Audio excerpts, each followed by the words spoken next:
கன்னியாகுமரி மாவட்டத்தில் மாப்பிள்ளை பார்க்க வந்தது போல நடித்து நகைகளை அபே செய்த 4 பெண்கள் போலீசாரிடம் சிக்கியுள்ளனர்.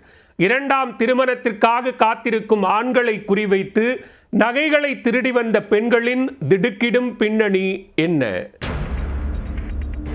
கன்னியாகுமரி மாவட்டம் ராஜாக்கமங்கலம் பகுதியைச் சேர்ந்த 55 வயதான நபர் LIC ஏஜெண்டாக பணியாற்றி வருகிறார்.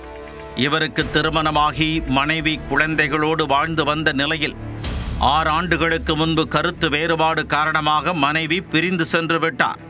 தற்போது தனியாக வசித்து வரும் LIC முகவர் தனது தாயாருடன் வசித்து வருகிறார். இந்நிலையில் தாயாரின் உடல்நிலை மோசமான நிலையில் அவரை கவனித்துக் கொள்வதற்காக 2வது திருமணம் செய்து கொள்ளலாம் என்ற முடிவுக்கு வந்துள்ளார். அதன்படி ஆன்லைன் மேட்ரிமோனி தளம் ஒன்றில் தனது தகவல்களை பதிவு செய்தார். இதை பார்த்து மதுரையைச் சேர்ந்த முருகேஸ்வரி என்ற பெண் LIC முகவரை தொடர்பு கொண்டு அவரை திருமணம் செய்ய விருப்பம் தெரிவித்துள்ளார். தனது குடும்பத்துடன் நேரில் பார்க்க வருவதாகவும் தெரிவித்துள்ளார். அதன்படி முருகேஸ்வரி அவரது தங்கை கார்த்திகாயினி மற்றும் முத்துலட்சுமி போதும் பொண்ணு ஆகிய 4 பேர் LIC முகவர் வீட்டிற்கு வந்துள்ளனர். LIC முகவரும் தனது உறவினர்களுடன் தடபுடல் ஏற்பாடு செய்து அமோகமாக வரவேற்றிருக்கிறார்.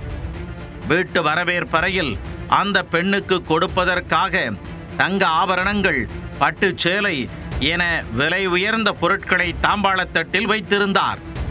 அதை பார்த்த 4 பெண்களும் அதை எடுத்து பார்த்து மகிழ்ந்தனர். பின்னர் அந்த நகைகளை எடுத்து அங்கிருந்த மேஜை டிராயரில் வைத்துவிட்டு வந்தவர்களை உபசரிப்பதில் LIC முகவர் உட்பட அனைவரும் தீவிரமாக இருந்தனர். மாப்பிள்ளை பார்க்க வந்த 4 பெண்களும் இரவு அங்கு தங்கிவிட்டு சென்றுள்ளனர். இதையடுத்து மறுநாள் LIC முகவர் மேஜையில் வைத்திருந்த நகைகளை பார்த்தபோது அவற்றை காணவில்லை என்பதை அறிந்து அதிர்ச்சியடைந்தார். அவரது சந்தேகம் மாப்பிள்ளை பார்க்க வந்த 4 பேர் மீது திரும்பியது.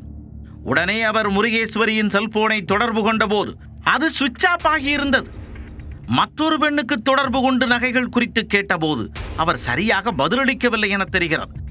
இதையடுத்து ராஜாக்கமங்கலம் போலீசில் LIC முகவர் புகார் கொடுத்தார்.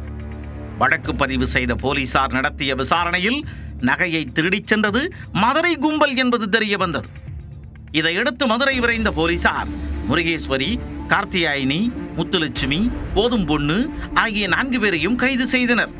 பிடிபட்ட 4 பேரும் ஏற்கனவே திருமணமானவர்கள் என்பது தெரிய வந்துள்ளது. இவர்கள் மீது வேறு ஏதேனும் திருட்டு புகார்கள் உள்ளதா என்றும் விசாரித்து வருகின்றனர்.